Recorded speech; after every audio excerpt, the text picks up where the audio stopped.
तो लावा ने 1 से 2 महीने के अंदर काफी सारे फोन्स लॉन्च कर दिए हैं बजट सेगमेंट में। 6000 का भी है, 8000 की रेंज में भी है। आज हमारे पास एक फोन है जो है 10,000 रुपए की रेंज में। यह है लावा स्टॉर्म प्ले से आप समझ चुके होंगे फोन थोड़ा सा गेमिंग पर्पस के लिए है। ये दुनिया का पहला स्मार्टफोन है जो मीडियाटेक डायमेंसिटी 7060 प्रोसेसर के सपोर्ट के साथ आता है। इसके 6128 वेरिएंट को आप परचेज कर सकते हो 10,000 रुपए में। तो अगर आपका बजट भी 10,000 रुपए है, आप एक फोन लेना चाहते हो, कूल लुकिंग, गेमिंग भी आपकी एक नीड है एंड आप इसके बारे में और जानना चाहते हो, तो वीडियो को आप एंड तक देखते रहिए।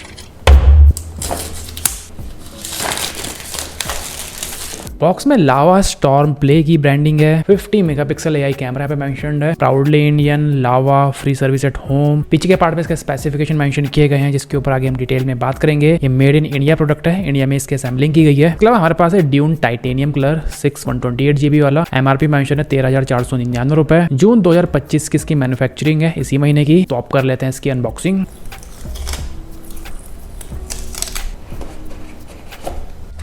सबसे टॉप में एक बॉक्स, इसके अंदर होगा silicon case, transparent silicon case है। कुछ टाइम बाद ये पीला पड़ जाता है। प्रॉपर यहाँ पे कटआउट्स दिए गए हैं।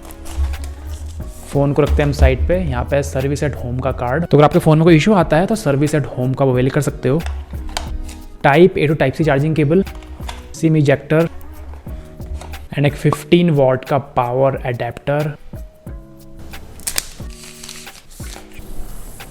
वाओ यार, फोन लुक वाइज काफी प्रीमियम लग रहा है, काफी यूनिकली इसको डिजाइन किया गया है। तो फोन की जैसी टोटली आती है प्लास्टिक बिल्ड में। राइट पार्ट में volume rockers and power button है जो एज अ फिंगरप्रिंट इसके अंदर भी काम करता है। लेफ्ट पार्ट में सिम ट्रे हाइब्रिड स्लॉट मिलता है। एक सिम कार्ड, एक माइक्रो SD कार्ड यूज कर सकते हो या 2 सिम कार्ड यूज कर सकते हो। ट्रिपल स्लॉट का सपोर्ट होता तो और भी बेटर रहता। इस बजट में मेरे हिसाब से ट्रिपल स्लॉट ही होना चाहिए। बाकी बॉटम पार्ट में 3.5mm audio jack, microphone, type C port, USB 2.0 and speaker vent. Single bottom firing speaker से मिलता है। ड्यूअल स्पीकर का सपोर्ट आपको इसमें नहीं मिलेगा एंड इसमें सेकेंडरी नॉइस कैंसिलेशन माइक्रोफोन भी नहीं है। पीछे के पार्ट्स इसका डिजाइन मुझे काफी यूनिक लगा। टोटली प्लास्टिक बिल्ड में ही आता है बट फ्रॉस्टेड ग्लास जैसा लगता है। तो फ्रॉस्टेड होने की वजह से यहाँ पे फिंगरप्रिंट नहीं लगेंगे। लावा 5G की यहाँ पे ब्रांडिंग है एंड ऊपर है इसका dual camera setup with LED flash. ऐसे परफॉर्म करता है आगे इसके ऊपर हम बात करेंगे। वेट इसका हम चेकआउट कर लेते हैं।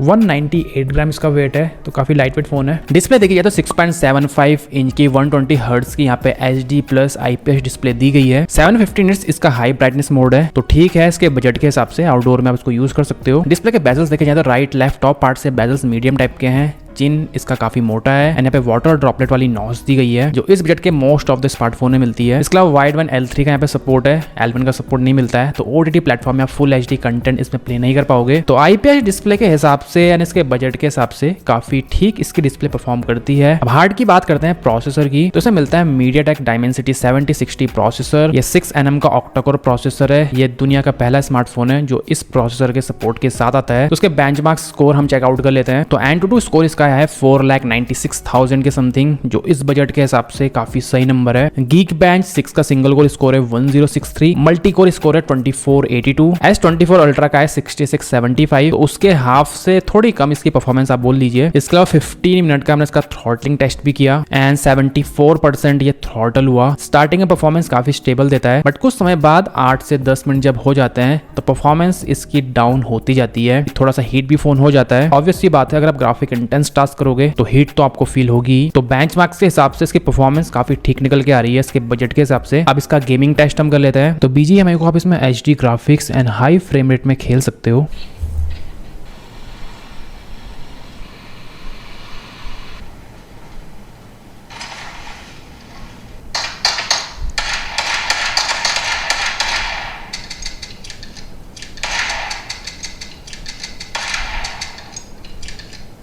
तो COD को आप high graphics and max frame rate में इसमें खेल सकते हो।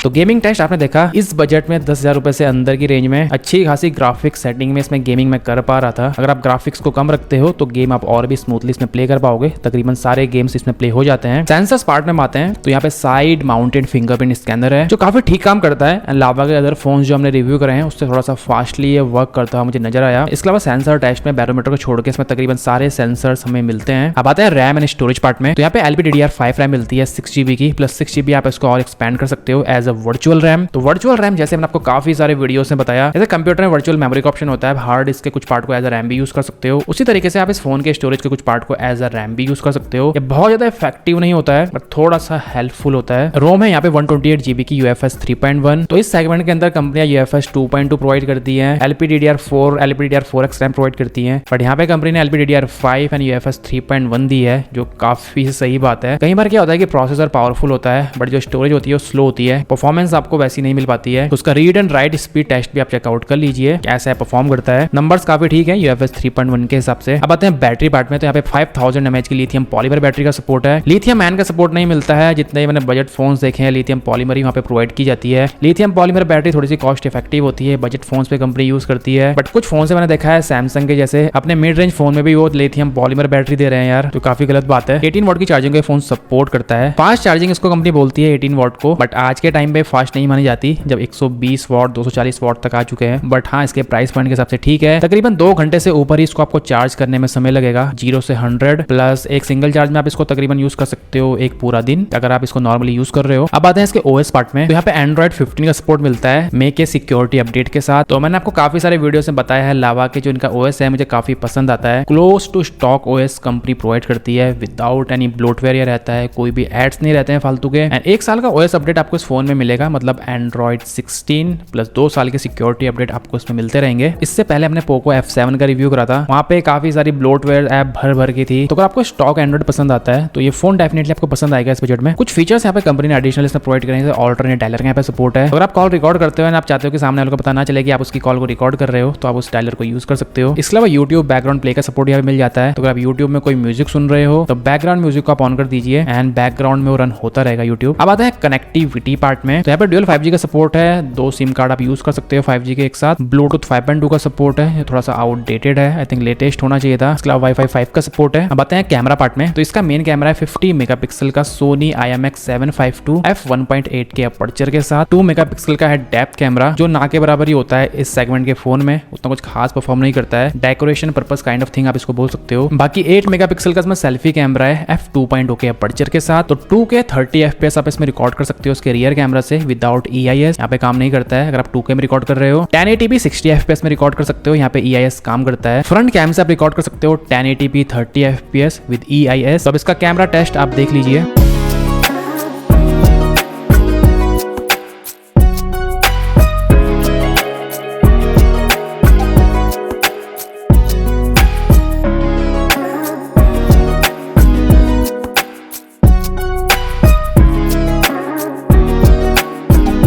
तो कैमरा टेस्ट आपने देखा, कैमरा में फोन उतना अच्छा परफॉर्म नहीं करता है, मीडियम टाइप का है। कैमरा में इससे बेटर परफॉर्म करता था लावा स्टॉर्म लाइट। अच्छी लाइटनिंग कंडीशन अगर है तो फोटोज वहाँ पे ठीक ठाक आती हैं। थोड़ी सी मीडियम टाइप की लाइटनिंग है, मतलब शाम का समय है तो स्किन को थोड़ा सा ओवर कॉन्ट्रास्टी कर देता है, व्हाइटिश टाइप की टोन यहाँ पे फील होती है। डायनेमिक रेंज आपको इसमें उतनी अच्छी नहीं मिलेगी क्योंकि बजट सेगमेंट का फोन है। इसके अलावा पोर्ट्रेट मोड देखा जाए तो वो इसका ठीक ठाक है। बाकी नाइट टाइम में इसकी परफॉर्मेंस काफी मुझे ठीक लगी क्योंकि इस सेगमेंट के फोन काफी स्ट्रगल करते हैं नाइट में। नॉर्मल एंड नाइट मोड में इसने फोटोग्राफी काफी ठीक करी, थोड़ी व्हाइटिश टोन ज्यादा थी बट ठीक है बजट के हिसाब से। ओवरऑल अगर देखा जाए तो फोटोग्राफी में फोन डिसेंट है। तो इसमें सिंगल बॉटम फायरिंग स्पीकर का सपोर्ट है, तो इसका स्पीकर टेस्ट हम कर लेते हैं कैसा परफॉर्म करता है।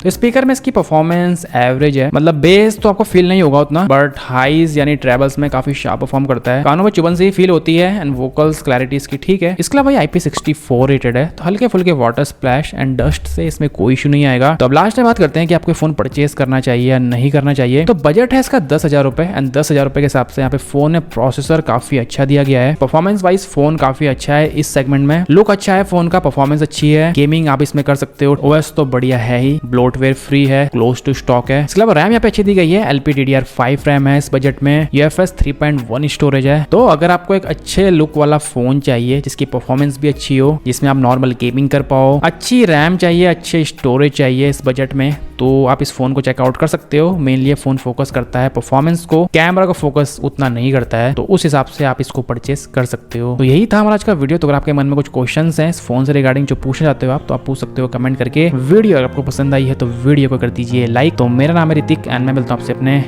नेक्स्ट वीडियो में।